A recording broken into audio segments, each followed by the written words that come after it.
वैष्णवांश्च श्रीरूपं शास्त्रजातं श्रवण रघुनाथान्वितं तं सजीवं साद्वैतं सावधूतं परिजनसहितं कृष्णचैतन्यदेवं श्रीराधा कृष्णपादान् श्रवणललिता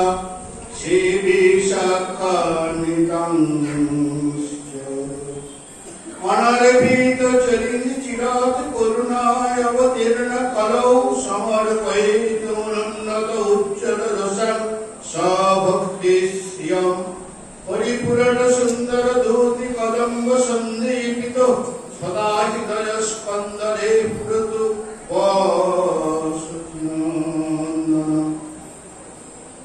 आनंद लीलामय विग्रहाय हेमापतिव्य छवि सुंदराय तस्मै महाप्रेम रस प्रदाय चैतन्य चंद्राय नमो नमो नमो ब्रह्मण्य देवाय गो ब्रह्मण्य हिताय च जगद्धिताय कृष्णाय गोविन्दाय नमो नमो मूकं करोति वाचालं यत्कृपातमहं वन्दे परमानन्दमाधवम्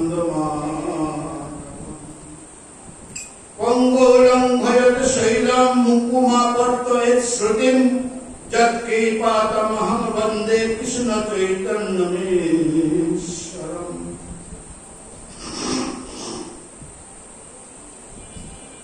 जय रूप सनातन भट्ट रघुनाथ श्री गोपाल भट्ट दास रघुनाथ এই ছয় মশাইয়ের করি চরণ বন্দন যাহা হইতে বিঘ্ননাথ অভীষ্ট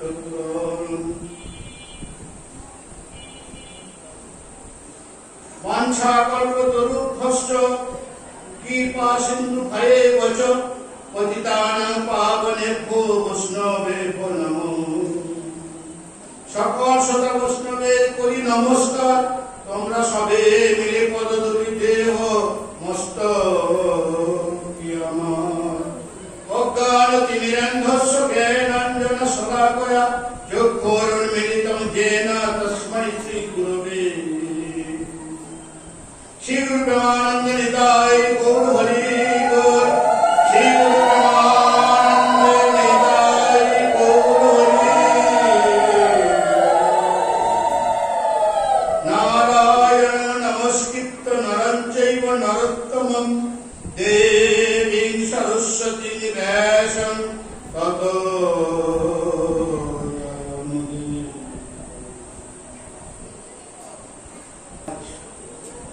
গুরু পূর্ণিমা তিথি এই তিথি বছরে একবারই আসে গুরু পূজা ব্যাস পূজা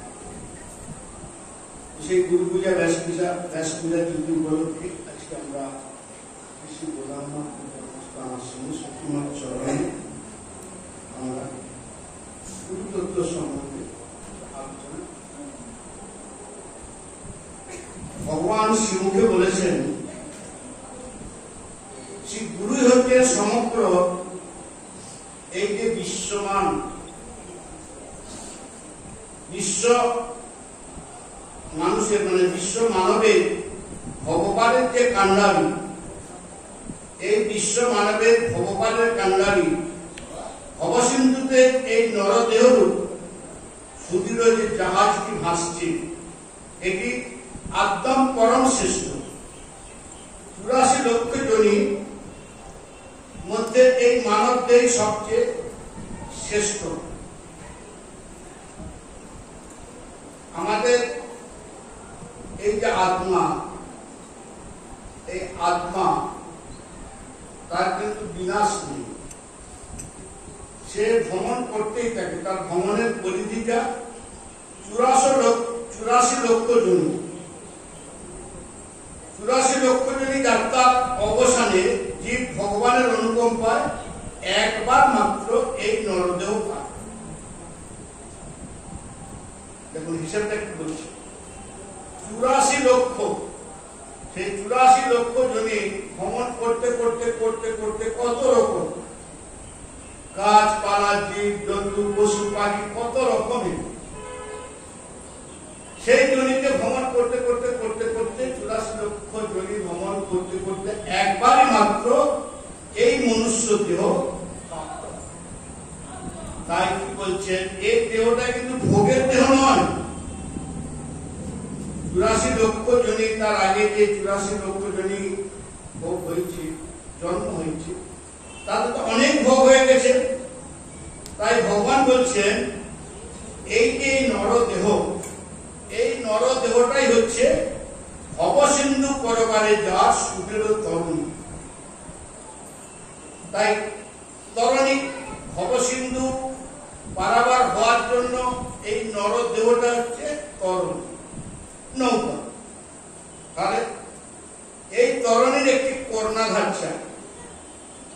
শ্রী ভগবান শ্রীমুখে বলছেন গুরু কর্ণধারম। ভগবান শ্রীমুখের কথা, কর্ণধার চাই, গুরু কর্ণধারম। তাই গুরুদেব এই তরণী জাহাজ, নাবিক।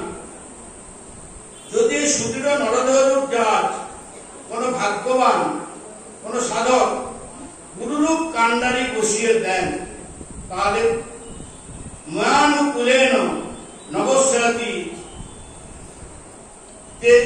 রীতম, মানে তৎক্ষণাৎ আমার কৃপা, আমার আনুকূল্য রূপ বাতাস এই তরণকে চালিত করে ভবসিন্ধু পারাপার করবে। তাই এই গুরু কৃপা আমাদের প্রয়োজন, একান্তই প্রয়োজন। তাই শ্রীমদ ভাগবতে নিমি যোগীন্দ্র সংবাদে গুরুদত্ত বলেছেন যে যোগীন্দ্রগণের অন্যতম আবির্ভক্তা মহারাজ নিমিত্তপতি বললেন আচার্য শ্রী গুরু, তার অনুগ্রহ লাভ করবে কি? আচার্য শ্রী গুরু লব্ধানুগ্রহ আচার্য, মানে আচার্য শ্রী গুরু তার অনুগ্রহ লাভ করবে কি? যারা ভাগ্যবান তার। তাই শ্রীদীপ গোস্বামীপাদ বলছেন দীক্ষাগুরু বা মন্ত্রগুরু সম্বন্ধে বলছেন যে এই মন্ত্রগুরু রূপ শ্রী গুরুদেব অনুগ্রহ লাভ করবেন সাধক। মন্ত্রগুরু রূপ যে গুরুদেব, সেই মন্ত্রগুরু গুরুদেবের অনুগ্রহ লাভ করতে হবে সাধক। এখানে অনুগ্রহ শব্দের ব্যাখ্যা শ্রীদীপ গোস্বামী বলছে মানে মন্ত্র দীক্ষারূপ কৃপা। মন্ত্র প্রদান করা হচ্ছে, দীক্ষা দেওয়া হচ্ছে, তাহলে মন্ত্র দীক্ষা রূপ কৃপা, এটা কিন্তু সামান্য অনুগ্রহ বা বিশেষ অনুগ্রহ। তাই প্রথমে গুরু পাদ পদ্মে আশ্রয়, প্রথমে গুরু পাদ পদ্মে আশ্রয় করতে হবে। গুরু পাদ পদ্মে আশ্রয় করার পরে তারপরে কিন্তু মন্ত্র দীক্ষা। এটা কিন্তু খুবই গুরুত্বপূর্ণ কথা। আমরা এসেই আশ্রমে এসেই জানতে চাই এটা কি, নানা রকম প্রশ্ন আছে।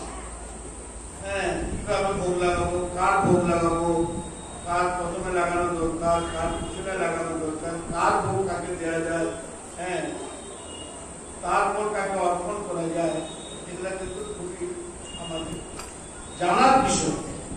তাই আমাদের প্রথমে গুরুপাদ পদ্মে আশ্রয় করতে হবে।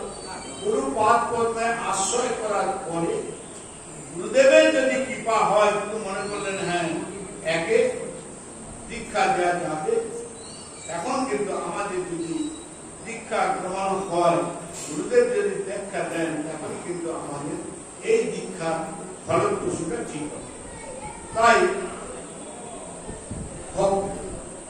ভক্তি রসামৃত সিন্ধু মধ্যে বলছেন যে 64 রকম ভজনের কথা।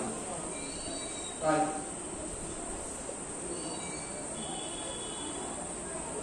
শ্রী ভগবানের যে পরম প্রসাদ পাত্র, ভগবানের যে কৃপা, ভগবানের যে প্রসাদ, সেই প্রাপ্তি বিষয়ে মূল গুরু কৃপা হি কিয়ে বলম, এইটি হচ্ছে মূল। এই জন্য লব্ধানুগ্রহ আচার্যমা, প্রতিটি ভগবান সাধক সাধিকা না ভাগ্যবান, প্রতিটি ভাগ্যবান সাধক এবং সাধিকা এই গুরুতত্ত্ব, এই গুরুতত্ত্বের গুরুত্ব অবশ্যই জানা দরকার। তাহলে গুরু কেমন, কে এই গুরু? তাই সর্বজনীন ভাবে আমরা দেখতে পাই যে এক হচ্ছে কর্মী গুরু, আর এক জ্ঞানী গুরু, এক যোগী গুরু, আর এক ভক্ত বা প্রেমিক। তাহলে কি বললেন? কর্মী গুরু, জ্ঞানী গুরু, যোগী গুরু আর প্রেমিক গুরু। তাহলে আমরা কার আশ্রয় নেব? কার আশ্রয় আমাদের নিতে হবে? যারা ভক্তি কামী, স্বর্গাদি ভোগের বাঞ্ছা করে, তারা কর্মী গুরুর আশ্রয় নেবে। আর যারা মুক্তি কামনা করেন তারা কিন্তু যোগী জ্ঞানী গুরুর আশ্রয় নেবে। আর যারা প্রেম বা ভগবানের প্রেম এবং সেবা কামনা করেন তারা ভক্ত গুরু বা প্রেমিক গুরু আশ্রয় কিন্তু তারা নেবে। তাই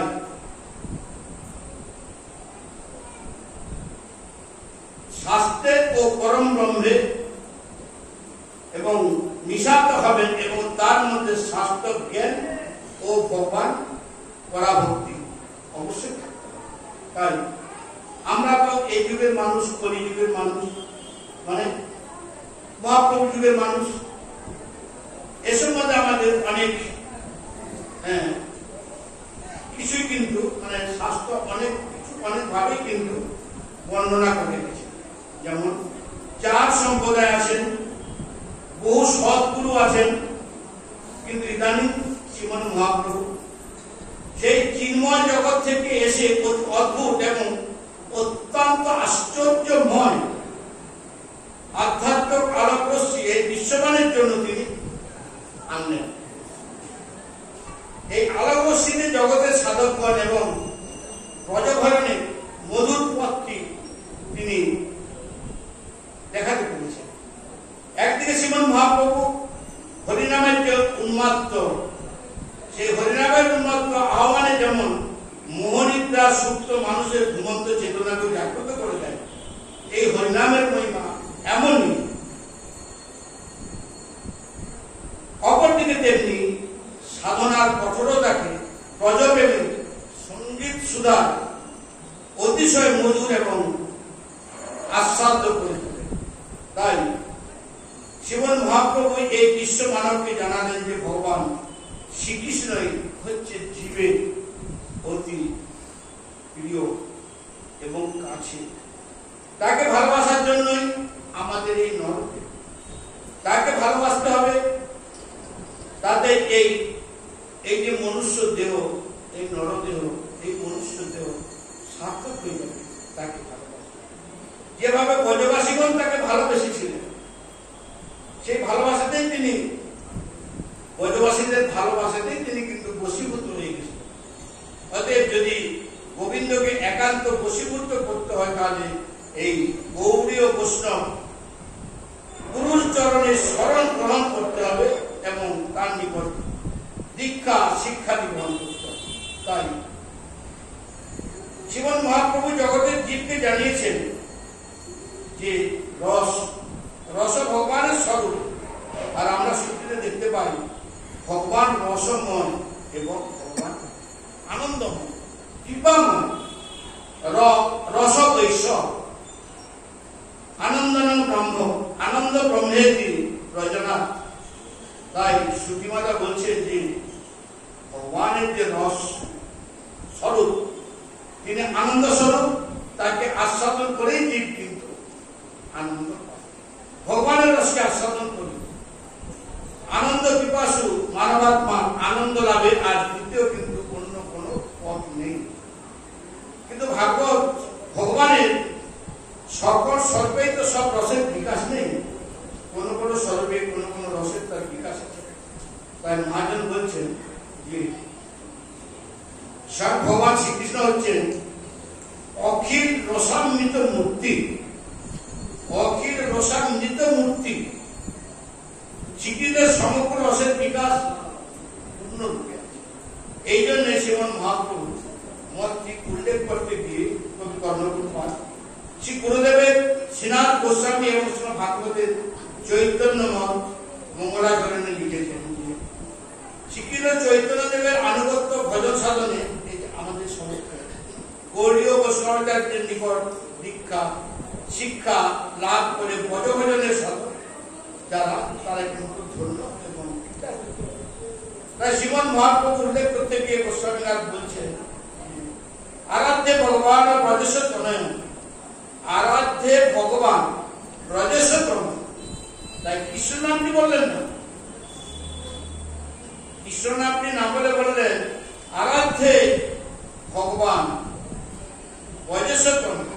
তাহলে কৃষ্ণের আরো যে বহু নাম আছে তাও বললেন না, বললেন ব্রজেশ তনয়। ব্রজেশ তনয় মানে শ্রী নন্দ নন্দন। তাই কৃষ্ণকে ঈশ্বর নাই জানে ব্রজজন, কৃষ্ণকে ঈশ্বর নাই জানে ব্রজজন। ঐশ্বর্য দেখিলেও নিজ সম্বন্ধ মনন, মোর পুত্র মোর সখা মোর প্রাণপতি ব্রজবাসী এই প্রবল সম্বন্ধ জ্ঞান। তাই ব্রজবাসী কি ভালোবাসে? ব্রজবাসী প্রেম ভালোবাসে, কিন্তু ভালোবাসা মানেই তো প্রেম নয়। ভগবানকে ভালোবাসার নাম প্রেম। এই ভালোবাসা একটা সম্বন্ধ নিয়ে আত্মসত্তা লাভ, দাস্য সত্য দাস্য। এইভাবেই কিন্তু ভালোবাসাটা একটা সম্পর্ক না হলে তো ভালোবাসাটা এগোবে না। ভালোবাসাটাকে এগোতে হলে মানে আগে যেতে হলে একটা সম্বন্ধ রাখতে হবে। সেটা দাস্য হতে পারে, সখ্য হতে পারে, বাৎসল্য হতে পারে, এই একটা সম্বন্ধ। তাই শ্রীকৃষ্ণ সম্বন্ধে ব্রজবাসীগণের মাধুর্য জ্ঞান কাকে? শ্রীকৃষ্ণ সম্বন্ধে যে ব্রজবাসীগণের তার যে মাধুর্য জ্ঞান, সে মাধুর্য জ্ঞানটা কাকে বলা হবে না? কত শত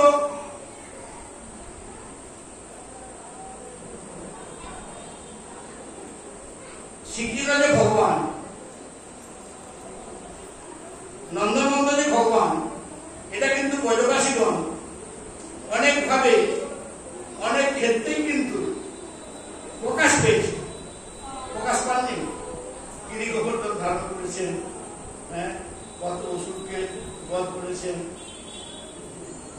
কালিয়া নাগকে বধ করেছেন, মানে অসম্ভব অসম্ভব যে সমস্ত ঘটনাগুলি তিনি ঘটিয়েছেন, সেটা কি ব্রজবাসীগণ দেখতে পাচ্ছেন না? ব্রজবাসী সাক্ষাৎ দেখতে পাচ্ছেন, কত শত অসুরাদি বধ করছেন, সেটা তার চোখের সামনে। কিন্তু তাদের অন্তরের যে সম্বন্ধ, মোর পুত্র মোর সখা মোর প্রাণপুত্র, এটি কিন্তু বিন্দুমাত্র তাদের মন থেকে শিথিল হয়। আমার বন্ধু, আমার সখা, আমার প্রাণপতি, আমার ছেলে, এই যে তাদের যে দৃঢ় বিশ্বাস, এই দৃঢ় বিশ্বাসটা কিন্তু ব্রজবাসী মানের থেকে বিন্দু মাত্রও কিন্তু শীতল হয়। শীতল তো হয়নি, বরং আরো দৃঢ় করে বর্ধিত হয়ে গেছে। বললেন ব্রজেশ তনয় ব্রজরাজ নন্দন। আমরা ব্রজরাজের পুত্রগণের দৃঢ়তার একটি দৃষ্টান্ত।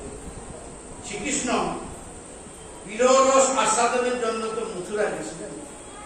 মহাজন বলছেন না, স্বয়ং ভগবান পর্যন্ত তো না মথুরায় যাননি, তাহলে বসুদেব নন্দন রূপে মথুরায় গেলেন। কথা বলেন, বিররস আস্বাদনের জন্য তিনি মথুরায় চলে গেলেন, বৃন্দাবনে। কৃষ্ণ ব্রজের কৃষ্ণ, এখানে টিকাকারগণ বা মহাজন বলছেন না, তাদের দৃষ্টিভঙ্গিটা দেখুন। স্বয়ং ভগবান ব্রজেন্দ্রনন্দন তিনি মথুরায় যান। তাহলে মথুরায় গেলেন কে না? বসুদেব নন্দন রূপী। এই যে বসুদেব নন্দন জন্মের পরে তো একই সময় কংসের কারাগারে বসুদেবের থেকে একটি পুত্র জন্মগ্রহণ করেছেন, শঙ্খচক্র গদাপদ্মধারী। ঠিক সেই সময় গোলকে নন্দ মহারাজের ঘরে, তার ঘরেও একটি পুত্র সন্তান জন্মগ্রহণ আদেশ হল। তাহলে বসুদেব গিয়ে আদেশ হলো শৃঙ্খল মুক্ত হয়ে যাওয়ার পরে সেই সন্তানকে নিয়ে চলে এলেন গোলকে। যেই রেখে দেওয়া হলো তখন সেই দুই সন্তান এক হয়ে গেল এবং তার সঙ্গে আরেক কন্যা সন্তান ছিল তিনি যোগমায়া। সেই যোগমায়াকে বসুদেব নিয়ে চলে, তারপরে দিনে আবার চলতে থাকলো। তাহলে দেখুন মহাজনগণ কি সুন্দর ভাবে বলছেন যে বসুদেব নন্দন যিনি, সেই বসুদেব নন্দন রূপে কিন্তু মথুরায় গেলেন। কারণ তার সংকল্প আছে, বৃন্দাবন পরিত্যাজ্য পাদম মেকম ন গচ্ছামি। বৃন্দাবন পরিত্যাজ্য পাদম মেকম ন গচ্ছামি। কিন্তু বিরহর অস্তিত্ব দরকার, কারণ বিরহই কিন্তু প্রেমের সর্বাধিক উচ্ছ্বাস, আনন্দ। একবার সমুদ্র আছে, সমুদ্র আছে, কিন্তু তার তরঙ্গ নেই, সমুদ্রটা স্থির, উত্তাল উচ্ছ্বাসময় নয়। তাই ভগবান বিরহরূপ পর্বত পার করে এদের প্রেমসিন্ধুকে উচ্ছ্বলিত করে তুলেছেন। তাই ব্রজরাজ আর ব্রজেশ্বরী মাতা অদ্ভুত বিরহরসে মগ্ন। তাই দশরথ মহারাজ দেখুন রামচন্দ্র বনে চলে গেলেন, তখন দশরথ মহারাজ রামচন্দ্রের বিরহে তিনি কিন্তু দেহ ত্যাগ। কিন্তু এরা সে কথা ভাবতেই পারেন না। পুত্র জ্ঞান তো যদি তার বিরহে আমরা মরে যাই, তার আমাদের ছেলে তো পিতৃহীন হয়ে যাবে, মাতৃহীন হয়ে যাবে। বজের ভাবটা দেখুন, কত চেষ্টা হবে, মানে কত কষ্ট হবে তা। অতএব যত শোক আসুক, যত দুঃখ আসুক না কেন, তোকে আমরা পাথর বেঁধে সন্তানের সুখের জন্য আমাদের এই প্রাণটিকে আমরা ধরে রাখি। তাই ভাগবতে দেখা যায় ভগবান উদ্ধবকে পাঠিয়েছে, কেন? যাও তুমি আমার মাতা পিতাকে সান্ত্বনা দাও। তাই উদ্ধব মহাশয় এলেন বৃন্দাবন। নন্দ মহারাজ উদ্ধবকে দেখে কৃষ্ণ উদ্দীপনে আরো অধিক ব্যাকুল হয়ে পড়লেন। কত শত সমস্ত কথাবার্তা উভয়ের মধ্যে হতে লাগলো। নন্দ মহারাজ বললেন, ওই দেখো উদ্ধব, ওইকে তার মা যশোদা। জানো, যেদিন থেকে কৃষ্ণ মথুরায় গেছে সেই দিন থেকে কিছু খায় না, কথা বলে না, কারো দিকে তাকায় না, দিন রাত চোখ বুঝে বসে থাকে আর কাঁদে। প্রসঙ্গ হচ্ছে উদ্ধব আর নন্দ মহারাজের মধ্যে। আর ওদিকে যশোমতী মাতার অশ্রুজল এবং স্তন ক্ষীরতা দেহের দিকে প্লাবিত হয়ে যাচ্ছে, এরকম বাৎসল্য। তাই দেবশত উদ্ধব মায়ের অবস্থা দেখো। আর কতদিনই বা এই দেহের মধ্যে প্রাণ থাকবে? এই যদি অবস্থা চলতে থাকে তাহলে এই দেহ কতদিন প্রাণ থাকবে? তুমি সত্য করে বলো, কৃষ্ণ কি আসবে? না, আসবে না। বুঝতে পারেন মহারাজ, তিনি সত্য সংকল্প, আপনি তো সবই জানেন। তিনি যখন বলেছেন বা কথা দিয়েছেন তিনি অবশ্যই আসবেন, এতে কোনো সন্দেহ নেই। নন্দমাই বললেন, উত্তর তুমি বলো কখন আসবে?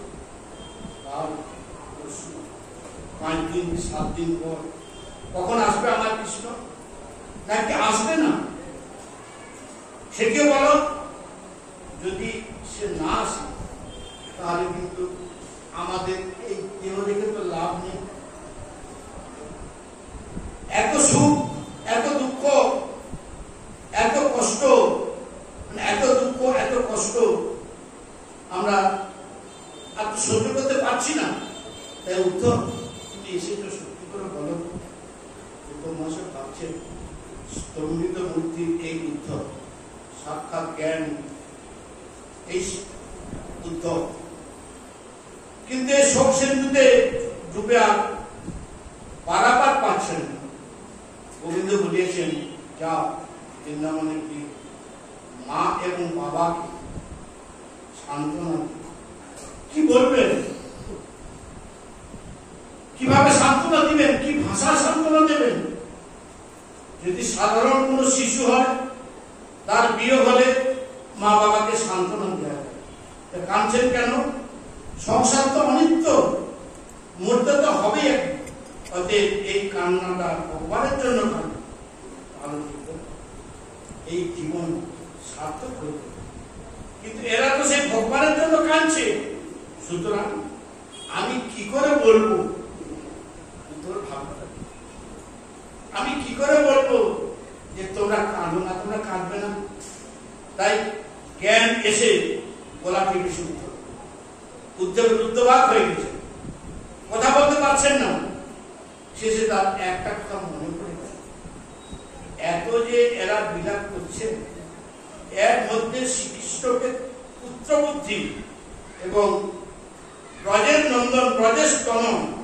সুতরাং আমি যদি কৃষ্ণকে ঐশ্বর্য জ্ঞান বলি, এদের পুত্র বৃদ্ধিকে কিছুটা শীতল করে দিতে পারি। তাই মহারাজ তিনি স্বয়ং ভগবান, তার কেউ মাতা নেই, কেউ পিতা নেই, কে আত্মীয় স্বজন, কে বন্ধু বান্ধব, কে সখা। তিনি সকলের আত্মীয় স্বজন, তিনি সকলের অন্তরে এবং বাহিরে বিরাট। তাই মহারাজ তার সঙ্গে কোনো জীবের কোনো বিচ্ছেদ হতে পারে না, কোনো জীবের বিচ্ছেদ হয় না। অতএব কাঁদবেন। সারা রাত এইভাবে কত শত শত ঐশ্বর্যের কথা বলে নন্দ মহারাজের মনকে প্রবোধ দিতে চেষ্টা করবে। স্তম্ভিতের মূর্তি এই উদ্ধব। মহারাজ নন্দ অন্নমনস্ক হয়ে রইলেন। এই সমস্ত কথা শুনবেন। শোনার পরে শেষে বললেন, শোনো উদ্ধব, তুমি ছেলে মানুষ, জানো তুমি কিছুই জানো না এবং বোঝো না। স্তম্ভিতের মূর্তিকে আজ বিশুদ্ধ বাৎসল্য প্রেমের কাছে ছেলে মানুষ হল। প্রচন্ড জ্ঞানী, প্রচন্ড জ্ঞানী, ভগবানের সমতুল্যতার জ্ঞান। তাহলে তাকেও আজকে বলছে যে বিশুদ্ধ বাৎসল্য প্রেমের কাছে স্তম্ভিতের মূর্তি আজকে ছেলে মানুষ।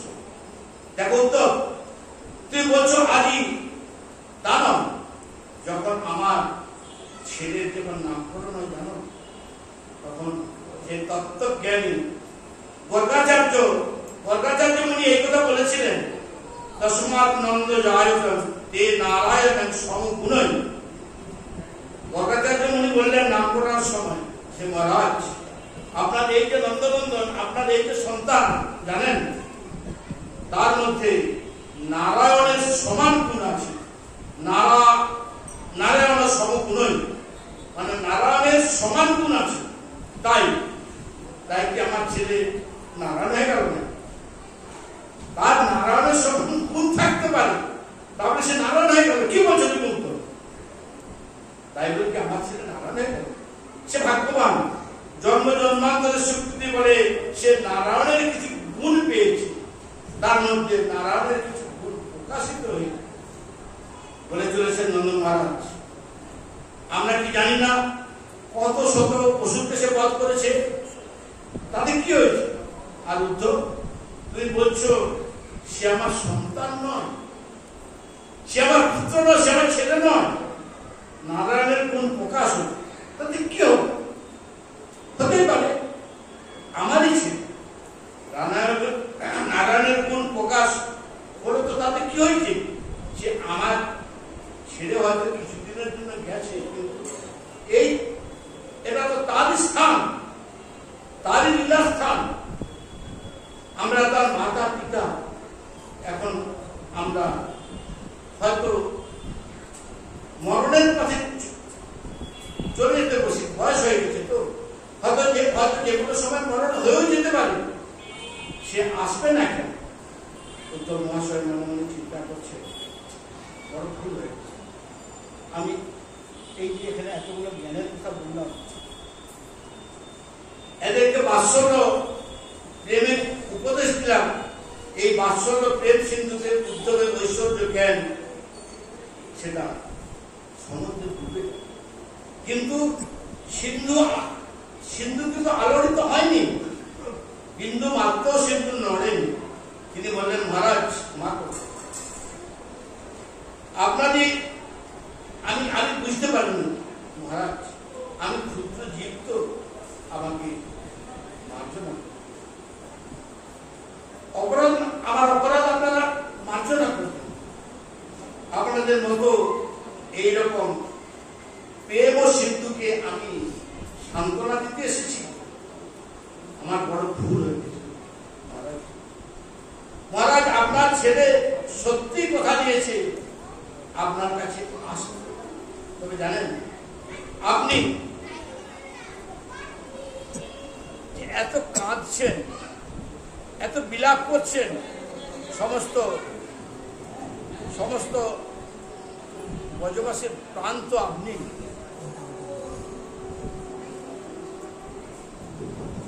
দেখো, তাই সমস্ত ব্রজবাসীর প্রাণ তো আপনি।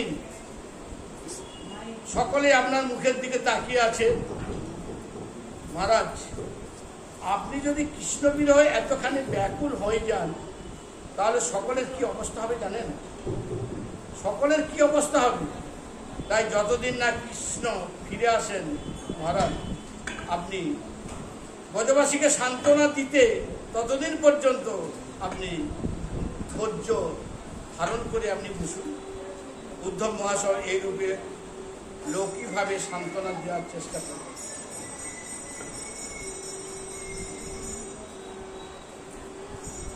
সারা রাত্রি এইভাবে কেটে গেল। সকাল হলো।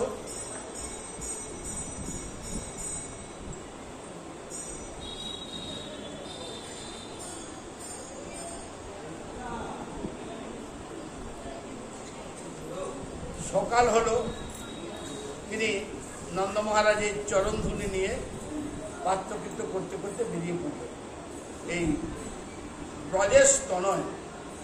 তাই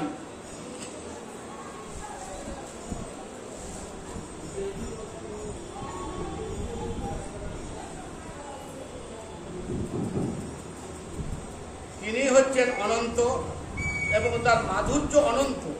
কিন্তু অনন্ত বললে তো জীব সাধক কোনো পারাপার পাবেন না। তাই মহাজনগণ এই অনন্ত মাধুরীকে চারটি ভাগে ভাগ করছে। চারটি মাধুরী এই ব্রজেন্দ্র নন্দনী।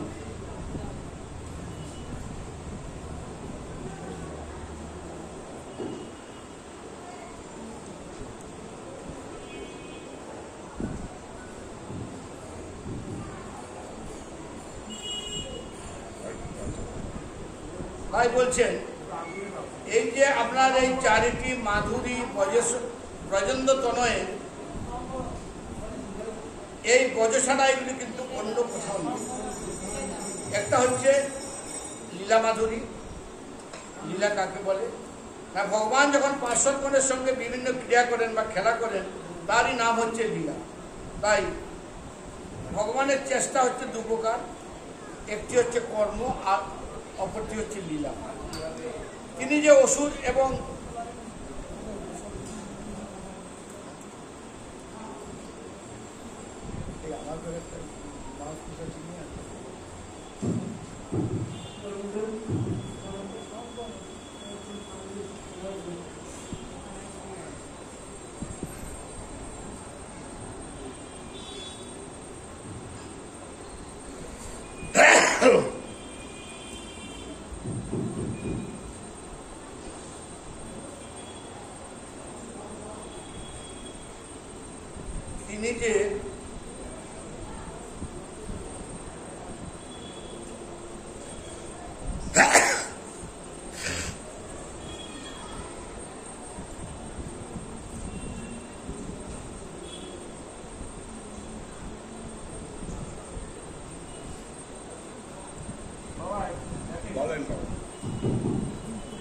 তিনি যে অসুর মারণাদি যে সমস্ত কার্য এই যে তিনি করেছেন,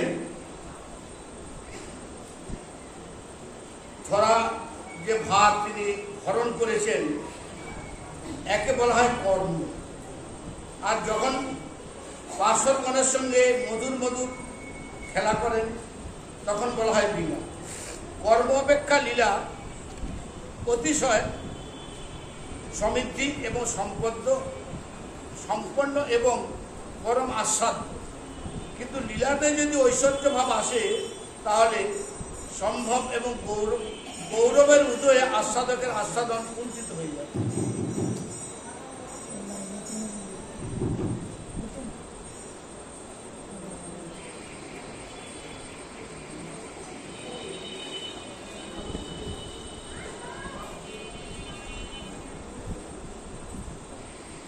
ভগবান যখন নরভাবে লীলা করেন, নরভাবে লীলার গাম্ভীর্যটি তার নষ্ট হয়ে যায়।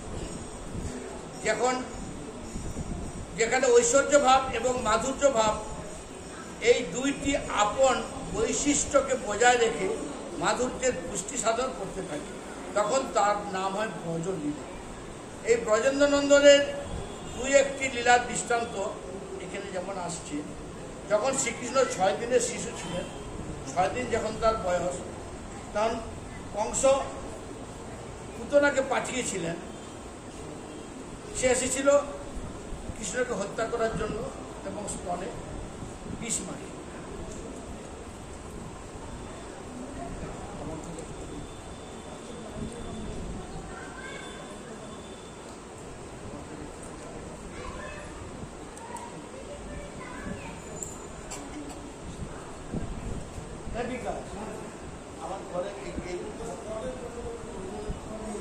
আমার ঘরে একটা কড়া দেরি আছে, এই যেখানটা বসি বলতেন।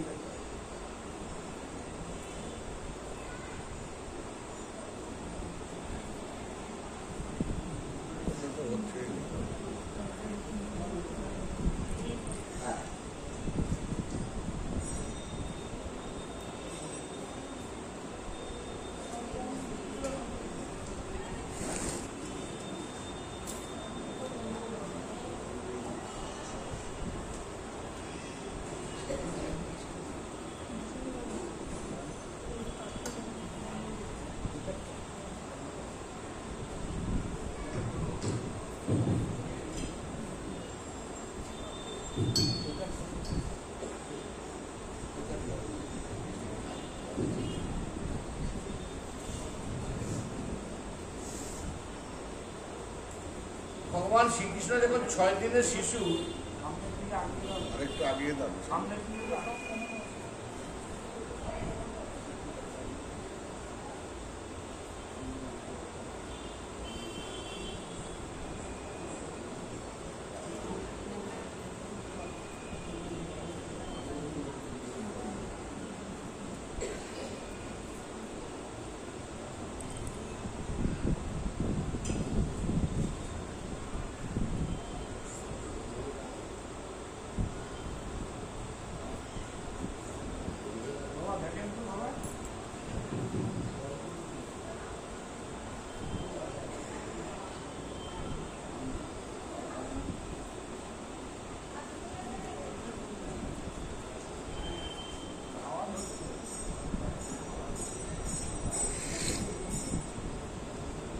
জানি তাই জানিদাই যখন শ্রীকৃষ্ণ 6 দিনের শিশু, তখন পুতনা তো এসেছিলেন বংশ কর্তৃক প্রেরিত হয়ে শ্রীকৃষ্ণকে বধ করার জন্য। তার বক্ষের উপরে আছে বিষ আর ভিতরে আছে হিংসা।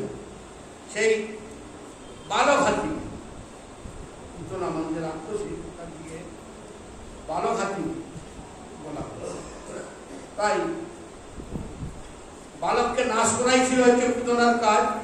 সে এলো, তাই মহাজন বললেন, হ্যাঁ এই যে ব্রজলীলা, এটা হচ্ছে কিন্তু ব্রজলীলা, এই তার মাধুরী।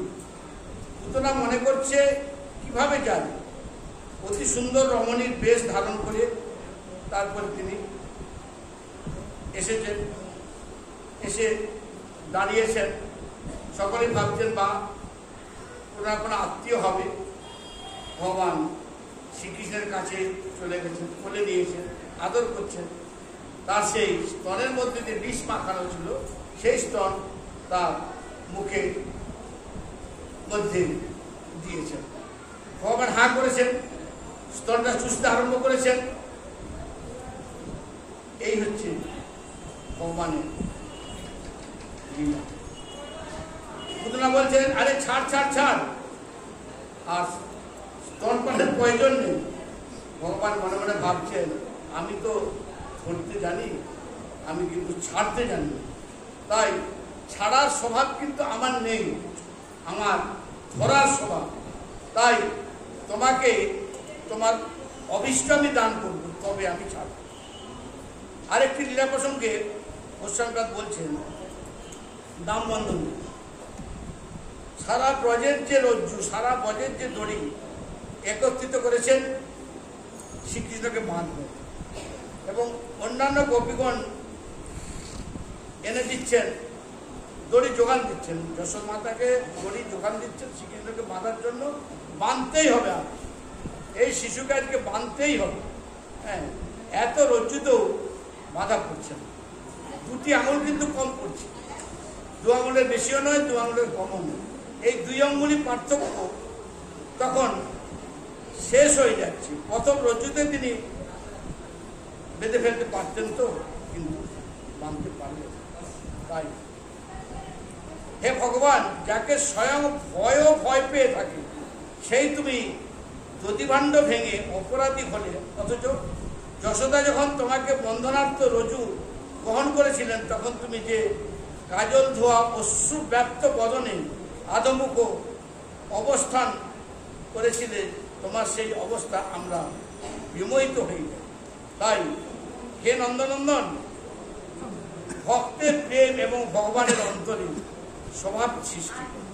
তাই ব্রহ্মাদি মোহনে অতি ব্রহ্মার মোহ হয়ে গেল। সর্বজ্ঞ শক্তিমান শ্রী ভগবানের মধ্যে তাদের কত কিছু কিন্তু বিকাশ। তখন বনে বনে বৎসচারণ, মানে গোবৎসচারণ করে বেড়াচ্ছে, নিজে অসংখ্য গোপাল বালক এবং গোবৎসদের রূপ ধারণ করছে। ধারণ করেছিলেন না যখন সমস্ত ব্রহ্মা সমস্ত বৎস হরণ করেছিলেন, তখন তিনি কিন্তু সেইভাবে সমস্ত গোবৎস রূপ ধারণ করেছিলেন। যে যেমন গাভী মাতা, যে যেমন বাছু, যে যেমন রং, যার যেমন স্বভাব, সবটাই কিন্তু তখন তারা ধারণ করতে হয়েছিল। আবার যখন ভগবান গোপী সঙ্গে রাসলীলা করার বাসনা করেন, তখন পূর্ণচন্দ্রের উদয় হয়ে গেল।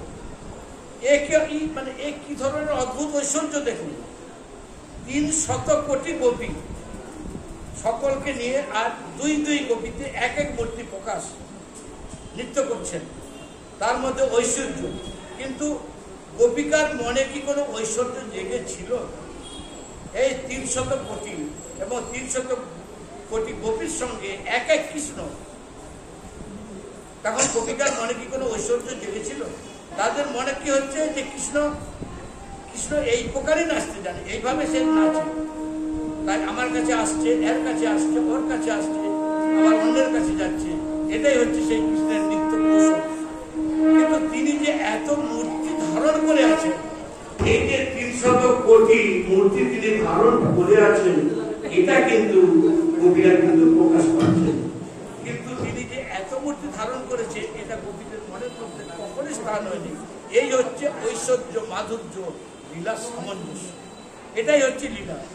তাই মহাপ্রভু বলছেন, শ্রীকৃষ্ণের মধুর রূপ শুনো সনাতন, যে রূপের এক কোন ডুবায় সর্বভুবন, সর্বপ্রাণী করে আকর্ষণ।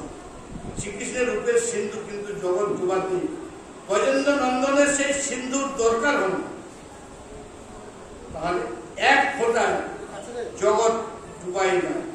তাই নিজের রূপে কেউ কখনো মোহিত হয়, কিন্তু গোবিন্দ হন। রূপ দেখে আপনার কৃষ্ণের হয় চমৎকার, আস্বাদিতে মনে উঠো কর, সেই কামের তো কর মহাপ্রভু। আর তার মতবাদ হচ্ছে,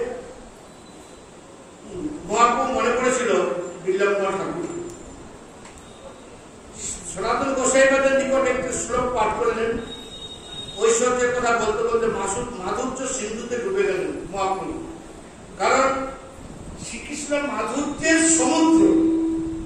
মধুরম মধুরম গোকুলস্য বিভো, মধুরম মধুরম কদলস্য মধুরম, মধু গন্ধি মধু স্মিত মেদ দহ, মধুরম মধুরম মধুরম মধুরম।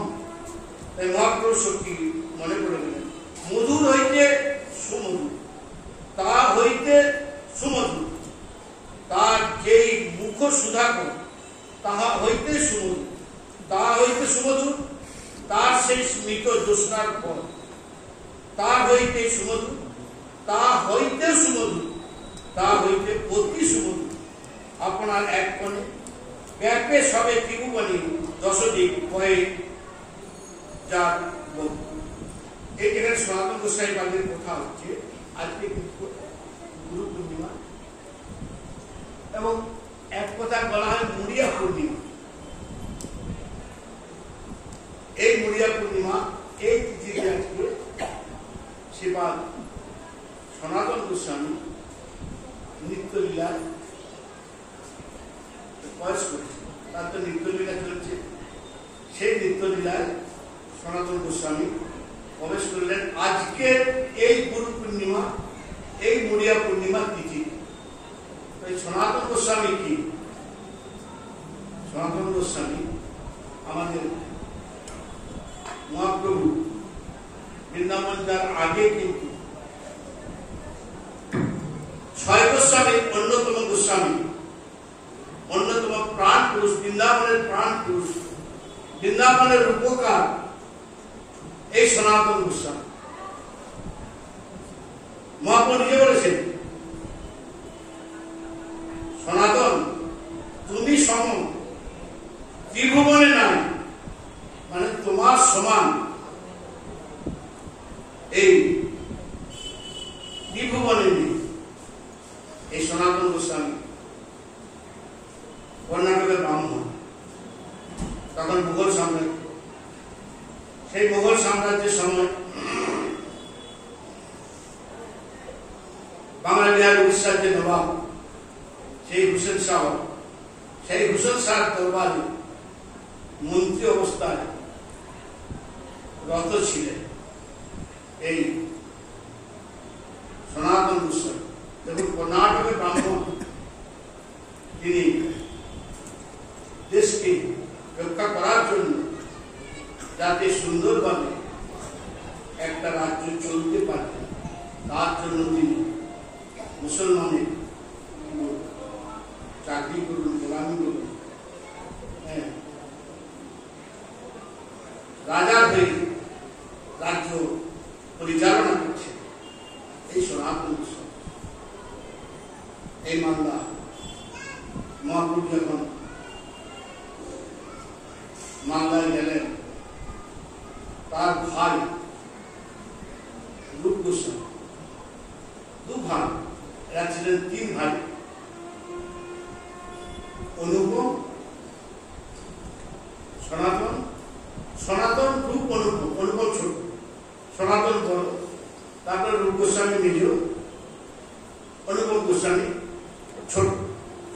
3 ভাই, 3 ভাইয়ের মধ্যে এই 2 ভাই সনাতন গোস্বামী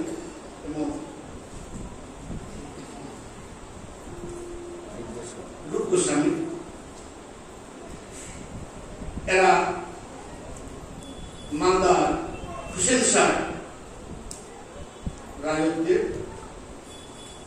মন্ত্রী এবং সেনাপতি, কবির খাস এবং ষাটের মন্ত্রী, এই দুই ভাই এখন নবাবের গোলামি করছে এবং আশায় আশায় আসেন কবে আমাদের প্রভু আসবেন। মহাপ্রভু যখন গেলেন, রূপ গোস্বামীকে কৃপা করলেন, রূপ গোস্বামীকে যখন কৃপা করলেন তখন সনাতন গোস্বামী বন্দী, সনাতন গোস্বামীকে বন্দী করে ফেলেন। কিন্তু রূপ গোস্বামী বৃন্দাবনে চলে গেলেন। তারপরে সনাতন গোস্বামী পৌঁছায়, যার জন্য আমরা যখন ছয় গোস্বামীর জয় দিই, জয় রূপ সনাতন, সনাতন বড়, রূপ গোস্বামী ছোট, তাহলে আমরা রূপ জয় রূপ সনাতন কেন বলি? রূপ গোস্বামীর কৃপাটা আগে হয়েছে, রূপ গোস্বামীর কৃপা আগে হওয়ার পরে তারপরে কিন্তু সনাতন গোস্বামীর কৃপা হচ্ছে। দেখুন মানে একই জায়গা থেকে, একই বংশ থেকে তিনজন, শ্রীজীব গোস্বামী, অনুপমের ছিল জীব গোস্বামী, রূপ গোস্বামী, সনাতন গোস্বামী এবং শ্রীজীব গোস্বামী, এই ছয় গোস্বামীর মধ্যে এই তিনজনই হচ্ছে অন্যতম বৃন্দাবনের কর্ণধারক এবং বৃন্দাবনের আবিষ্কার। তারপরে মহাপ্রভু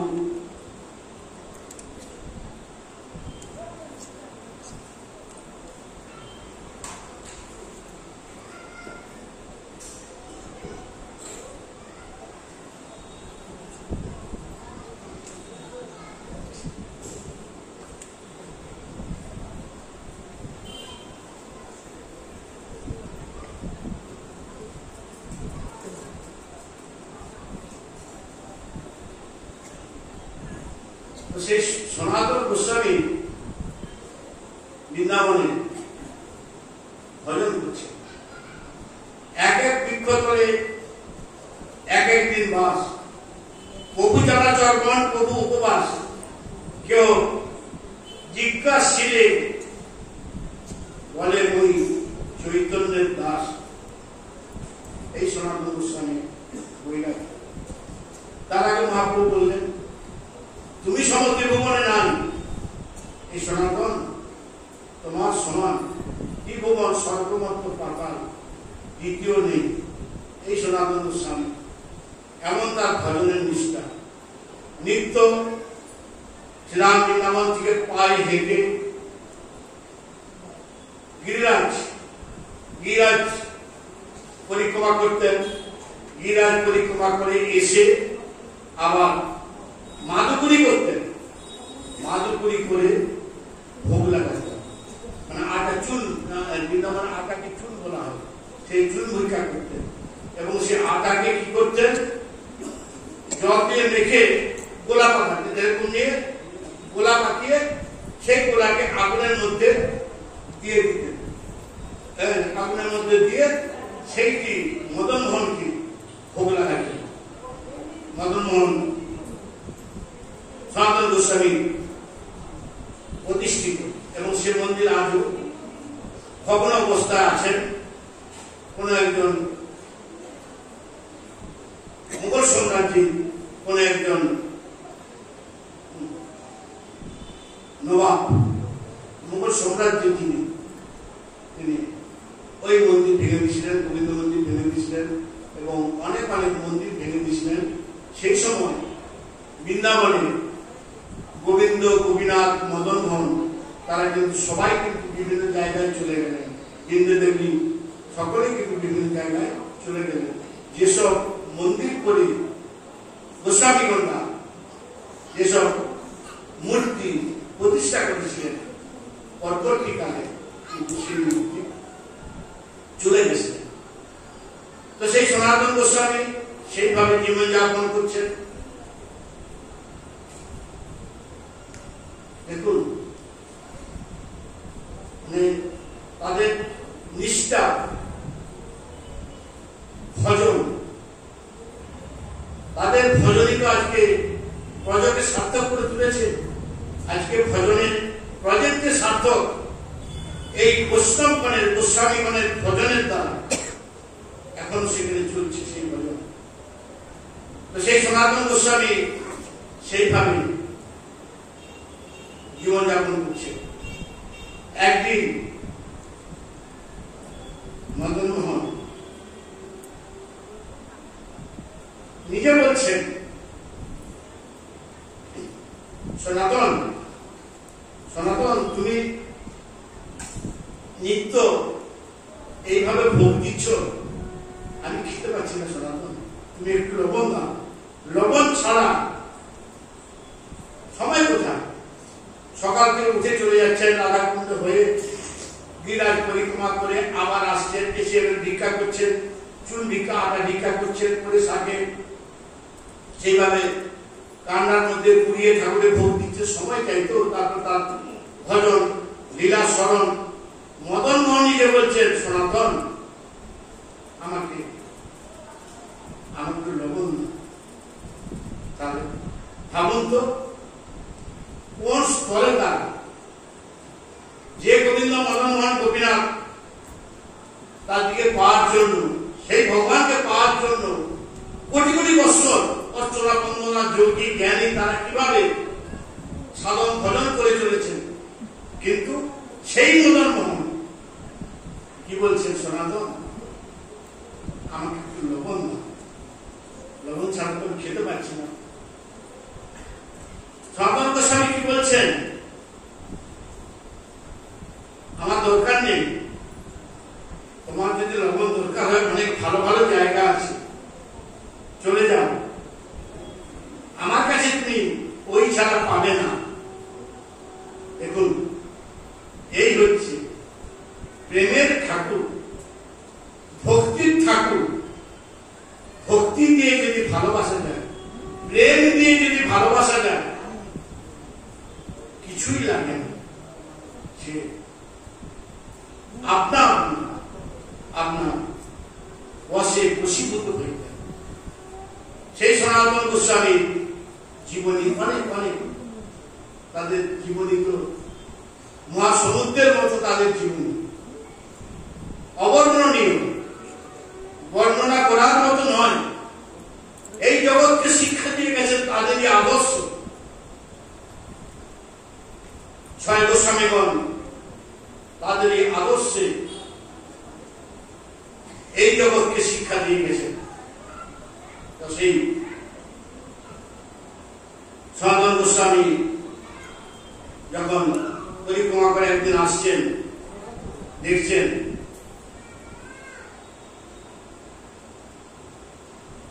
রঘুনাথ দাস গোস্বামী রাধাকুঞ্জের তটে এক জায়গায় ভজন করছেন।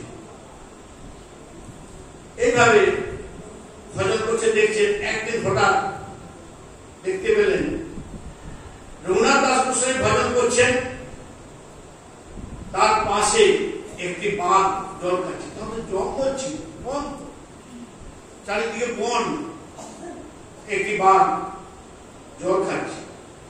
তারপরে দেখে তার মনটা যেন কেমন হল। একদিন রঘুনাথ দাস গোস্বামী ডাকলেন, রঘুনাথের ভজন নয়, রঘুনাথের ভজন নয়, পাষাণের লেখা। পাষাণ মানে পাথর, পাথরও দাগ কাটলে কাটা যেতে পারে, কিন্তু রঘুনাথের ভজন দাগ কাটা যাবে না। মহাপ্রভু বাক্য, মহাপ্রভু নিজে বলেছেন কিভাবে তারা সেই ছয় গোস্বামীগণ বৃন্দাবনের ভজন করছে। এখন সেই সনাতন গোস্বামী রঘুনাথ দাস গোস্বামীকে ডেকে একটি কুটিয়া নির্মাণ করে দিলেন, এইখানে তুমি ভজন করো। এইভাবে তাদের ভজন চলছে। কোন একদিন হঠাৎ এক ব্রাহ্মণ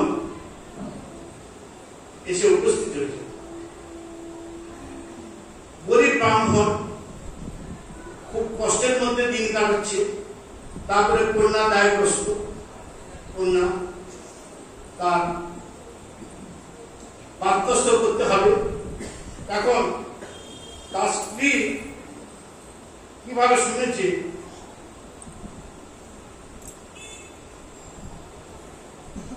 যে বৃন্দাবনে অনেক এরকম মহাত্মা আছেন যারা কৃপা করলে অভাব, অনটন, দুঃখ এই সমস্ত লাঘব হয়ে যায়। তখন বারবার তার স্বামীকে বলতে লাগলেন, হ্যাঁ গো, শুনছি নাকি বৃন্দাবনে অমুক অমুক গোসাই আছেন, তো তোমরা যাও না, তাকে কি আমার দুঃখের কথা বলো না। আমার এত দুঃখের মধ্যে আমাদের জীবন যাচ্ছে, সময় মধ্যে একবেলা অন্ন খেতে পাই না, এত কষ্ট, তারপরে এই কন্যা বাধ্যস্থ করতে হবে, সেটা কিভাবে হবে, তুমি যাও না। এইভাবে সেই ব্রাহ্মণ বৃন্দাবনের মধ্যে রওনা দিয়ে মদনমোহন মন্দিরে এসেছেন।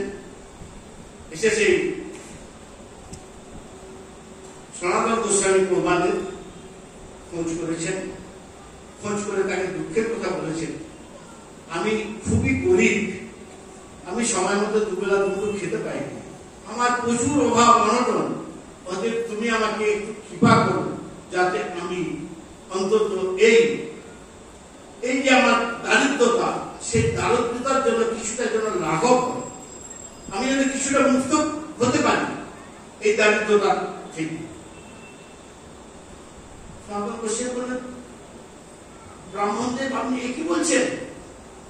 আমরাই তো ভিক্ষারি, দেখছেন তো, আমরাই তো ভিক্ষা করে খাই, তো আমার কাছে কি আছে? আমরা তো কিছুই নেই। হ্যাঁ, এই তো ছেঁড়া কাপড়, এই তো আমাদের নেড়া মাথা, হ্যাঁ, তারপরে কোথায় বাস করি বিক্ষত তলে তাও ঠিক নেই, যখন যা জুটে সেইভাবে হাত করি মাদুগুড়ি করে, তো তুমি আমার কাছে কি ঐশ্বর্য চাইছো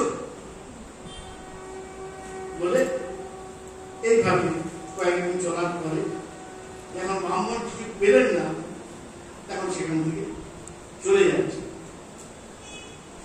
চলে যেতে যেতে কিছুদিন যাচ্ছেন, হঠাৎ করে সেই সনাতন গোস্বামী, বহুবার সনাতন গোস্বামী মনে পড়েছে তিনি একদিন যমুনা স্নান করতে যাচ্ছেন। যমুনা স্নান করতে যেতে যেতে দেখলেন একটা পাথর পড়ে আছে, খুব সুন্দর একটা পাথর, মণি, এত চকচক চকচক করছে, সেটা সাধারণ পাথর নয়, মণি। আবার কি মণি? পরশমণি। যে পরশমণি ছোঁয়ালে, লোহাকে ছোঁয়ালে সোনা হয়ে যায়, সেই পরশমণি দেখছেন পড়ে আছে।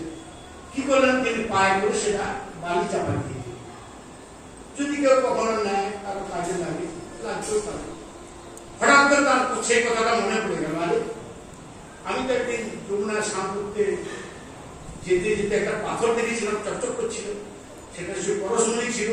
তাহলে এই পরশমণিটা যদি আমি ব্রাহ্মণকে দিতে পারি, ও যদি পায়, তাহলে আবার দারিদ্রতা মজুদ হয়ে যাবে, জীবনে সুখ পেয়ে যাবে, দুঃখ ঘটে যাবে। হঠাৎ করে সেই ব্রাহ্মণের পিছনে পিছনে ছুটতে লাগলেন, ব্রাহ্মণদের করে তার পিছনে বললেন, গোপাল কি হয়েছে, আসুন আমি আপনাদের জিনিস বলে নিয়ে গেলাম। উনি কিন্তু স্পর্শ করলেন না, বলে এইখানটা আপনি দেখুন, এইখানের মধ্যে একটা উন্নত মানের কিছু জিনিস আছে, যে জিনিসটা আপনি নিয়ে গেলে আপনি অনেক কিছু এখান থেকে নিজে উপকার পেতে পারেন, আপনার সমস্ত দুঃখ কিন্তু লাঘব হয়ে যাবে। তখন তিনি সেটাকে তুলে দেন, আরে পরশমণি পাথর, খুব আনন্দিত। স্বাভাবিক কেউ যদি একটা পরশমণি পাথর পায়, কতটা আনন্দিত হবে বলুন তো? সেরকম সে আনন্দে উৎফুল্লিত হয়ে চলতে লাগে। কিছুদূর যা করে হঠাৎ তার মনে পড়ল, আরে বাবাজি মহারাজ গোসাই মা আমাকে কি ঠকালেন? নিশ্চয় ঠকিয়েছেন, আমাকে কোয়া জিনিসটা দিয়েছেন। ওনার কাছে হয়তো আরো উন্নত মানের জিনিস আছে, সেই উন্নত মানের জিনিসটা রেখে দিয়ে সেটা আমাকে দিয়েছে বলে পুনরায় ফিরে এসে বলছেন, প্রভুপাদ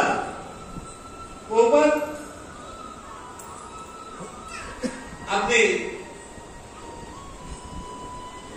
আমাকে ঠকিয়েছেন। না কেন? আমরা কি ঠকালাম? তোমাকে আমি একটা পাথর দিলাম, একটা মণি দিলাম, যেটা ছোঁয়ালে লোহা পর্যন্ত সোনা হয়ে যাবে।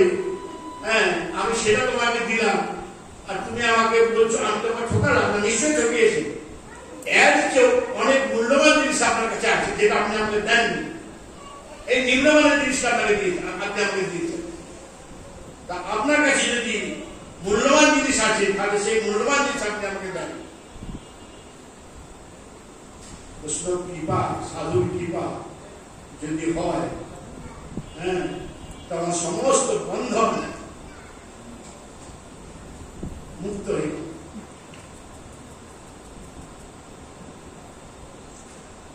সতর্ক সেবা করলেন। যাও, যমুনা স্নান করে আসো, মন্ডল মুস্তক করে আসো। হ্যাঁ, মন্ডল মুস্তক করে যমুনা স্নান করে এলেন, সামনে বসালেন, মন্ত্র প্রদান করলেন, দীক্ষা দিলেন। তারপর থেকে সেই ব্রাহ্মণ সেইখানে রয়ে গেল। একদিন তখন তো মথুরা, যমুনা বিশাল ছিল। দিল্লি থেকে ধরুন আপনার আগ্রা থেকে যে সমস্ত যমুনা এরিয়া ছিল, জাহাজ চলত। কিরকম বড়, মানে কিরকম পরিমাণে যমুনার বিস্তার ছিল, জাহাজ চলত। মদনমোহন মন্দিরের সামনের দিকেই কিন্তু মা যমুনা বইতেন। সেই সময় একটি জাহাজ যেতে যেতে ঠিক ওই মদনমোহন মন্দিরের সামনাসামনি ওইখানে জাহাজ চলা বন্ধ হয়ে গেছে। জাহাজ আর চলছে না, একদিন, দুদিন, 3 দিন কোনো মতেই কিন্তু জাহাজ চলছে না। কারণ ওইখানে যে কোন একজন সাধু মহাত্মা বললেন,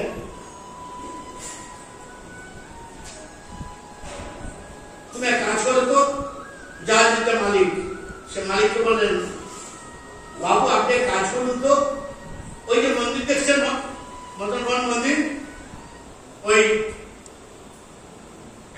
মন্দিরে সাধু থাকে, এক মহাত্মা থাকে, তাকে নিয়ে আসুন।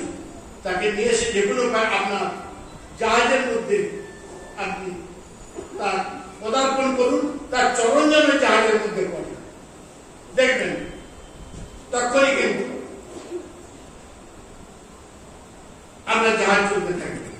এই বলে সেই জাহাজের যে মালিক, সেই মালিককে বললেন, মালিকের যথারীতি মদনমোহন প্রভুর কাছে এলেন, সনাতন প্রভুর কাছে এলেন। সনাতন প্রভুর কাছে এসে নিবেদন করলেন, প্রভুপা আপনি একটু কৃপা করুন, আমার জাহাজ চলছে না, আপনি যদি একটু পদার্পণ করেন, আপনি একটু জাহাজের পদধূলি দেন, হয়তো আমার জাহাজ চলবে, এটা আমার দৃঢ় বিশ্বাস। তখন মদনমোহন কি করবেন? ভক্তের অনুপ্রেরণা, ভক্তের আর্থিক যেই সনাতন প্রভু মদনমোহনকে স্মরণ করে সেই জাহাজে যেই পা রাখলেন, সঙ্গে সঙ্গে জাহাজ চলতে শুরু করল। সেই জাহাজে যাচ্ছিল লবণ। আর দেখুন, যে মদনমোহন লবণ যাচ্ছে, সনাতন সেইবার কি বললেন, তোমার যে দরকার থাকে তুমি লবণ নিয়ে এসো, আমি আনতে পারবো না, আমার সময় নেই। সেই লবণের জাহাজ সেইখানে আটকে গেল এবং সনাতন প্রভু চরণের স্পর্শে আবার জাহাজ চলতে গেল। সেই জাহাজের মালিক যত লবণ দরকার, মানে পর্যাপ্ত পরিমাণে সেই সময় দিয়ে গেছিলেন, তার সঙ্গে আরো অনেক কিছু ভেদ করেছিলেন। সনাতন মুসলিমকে মন্দির সংস্কার করেছিলেন। ব্রাহ্মণকে যখন বললেন যে তুমি ওই মণিটাকে যমুনায় ফেলে দাও, যখন যমুনায় ফেলে দিয়েছিলেন, এই ঘটনাটা কিন্তু চারিদিকে কিন্তু প্রচার হয়ে গেল।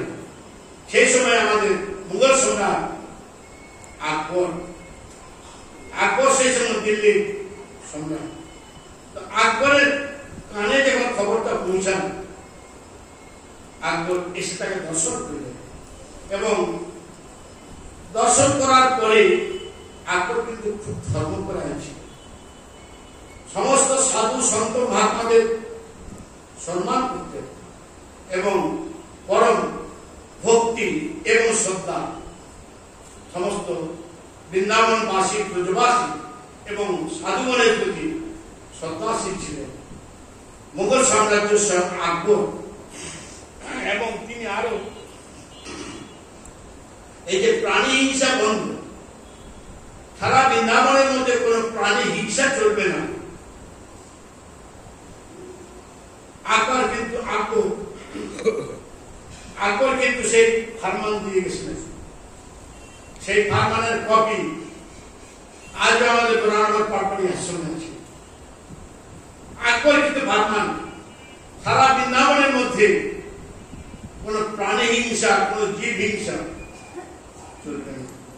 আমরাও প্রথম যখন বৃন্দাবনে গেছি, আজ 40 বছর আগে নাকি কোনো দেখেছি সত্যিকারের কোন আমিষ জাতীয় কোন খাদ্য বৃন্দাবনের মধ্যে, বৃন্দাবনের চৈতির মধ্যে কোথাও প্রবেশ করে না।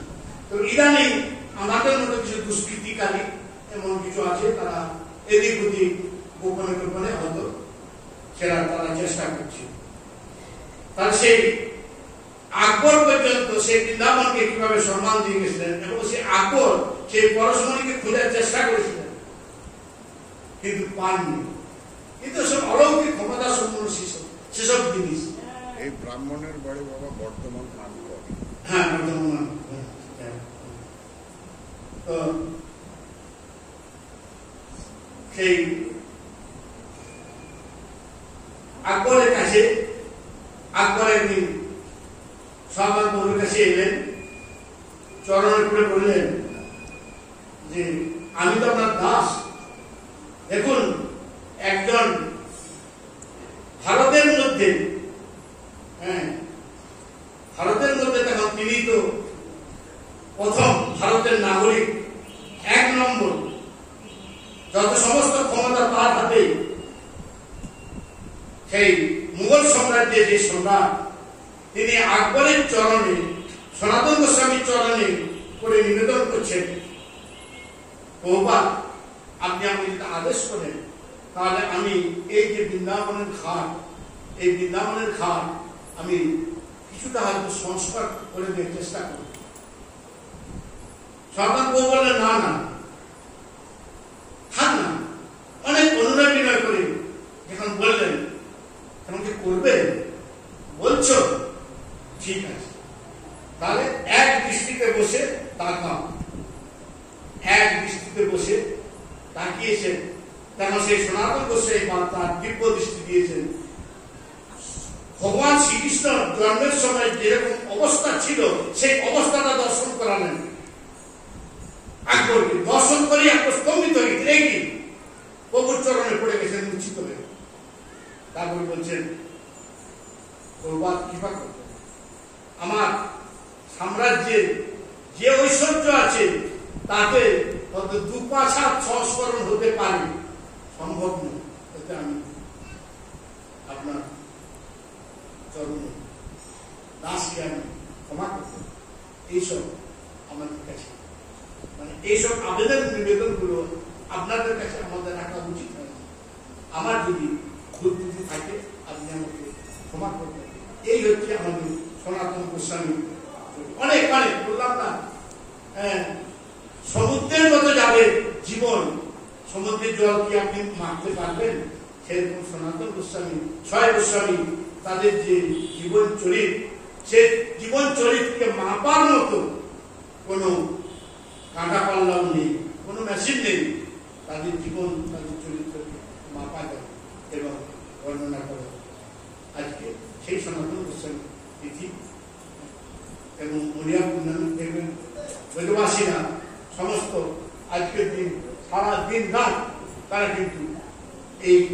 গিরাজ পরিক্রমা করব। আমি এই গত বছর যখন সুরাজ করলাম, হ্যাঁ, এটা বাইরে বাইরে, হ্যাঁ, আমাদের 25-26 দিনের পরিক্রমাটা এই নবদ্বীপে 10-12টা ছেড়েছিল। তো পরিক্রমাটা করলাম, ডেলি 30-35 কিলোমিটার হাঁটা। তারপর আমরা প্রথম দিন দিয়ে শুরু করছিলাম, মধ্যপ্রদেশের লোক বেশি ছিল, তাদের আহারটা কিন্তু এইগুলো ময়লাকে আনছে, গোলা করছে, পুরাচ্ছে, ভাবছি এটা কিরকম লোভ হচ্ছে, কিছু বলতেও পারছি না। হ্যাঁ, এটা এইভাবে যে করছে, এটা কিরকম খেতে হয়, হ্যাঁ, লোভ হচ্ছে, বলতেও পারছি না মনের মধ্যে। এই করতে করতে কোন জায়গাটা যাই হোক ঠিক মনে পড়ছে না, ওরকম বসে আছি। চার ধামের কেদারের মধ্যে, কেদার নাকি যাই হোক, ওই কোন জায়গায় হঠাৎ করে ওই মায়েরা এরকম বানাচ্ছে, দেখছি বলতে এক মায়া বলছে, বাবা কি বাবা, মানে মুখে দেওয়া যাবে না, এমনি শক্ত, আর সেরকম তাদের তৈরি নির্বিঘ্নে তারা আসছে, তারা করছে 10 গ্রুপ, 20 জন, 25 জন, এবং সবাই মানে সেরকম ধরনের, মানে তারা যেসব মানুষ, তারা কেউ মানে এইসব কমান্ডার না, যে সম্ভ্রান্ত ফ্যামিলি, মেয়েরা, ছেলেরা, হ্যাঁ, তারা সেসব সেই কান্ডা আছে, কান্ডা জড়ো করা আছে, এবং সেই কান্ডার মধ্যে এইসব গোলাচ্ছে, পাকাচ্ছে, ভোজন করলে আবার পট লাগিয়ে চলবে। মানে এটা সত্যি চোখে না দেখলে বোঝা যায় না তাদের যে জীবন চরিত্রটা কি, এরকম তাদের জীবন, এবং তাদের কি নিষ্ঠা সহকারে সেই পরিক্রমা। মানে কত 9 মাস ছিল, পুরুষোত্তম মাস, সেই হিসাবে আমাদের একটু ইচ্ছা হলো যে চলো আর কবে হবে না হবে একটু পরিক্রমা করে আসি। মোটামুটি আমি অবশ্য সবটা হাঁটতে পারিনি, কোনোদিন 1 কিলোমিটার 2 কিলোমিটার একটু হাঁটতাম এবং গাড়িতে যেতাম। কিন্তু এই নবদ্বীপের ছেলেগুলি অদ্ভুত, সকালে 15 থেকে 20 কিলোমিটার, 25 কিলোমিটার, আবার বিকেল বেলা 10 থেকে 15 কিলোমিটার, এইভাবে 20-25 দিনের মানে পরিক্রমাটা আমরা 12 দিনের মাথায় আমাদের কমপ্লিট হয়ে গেল।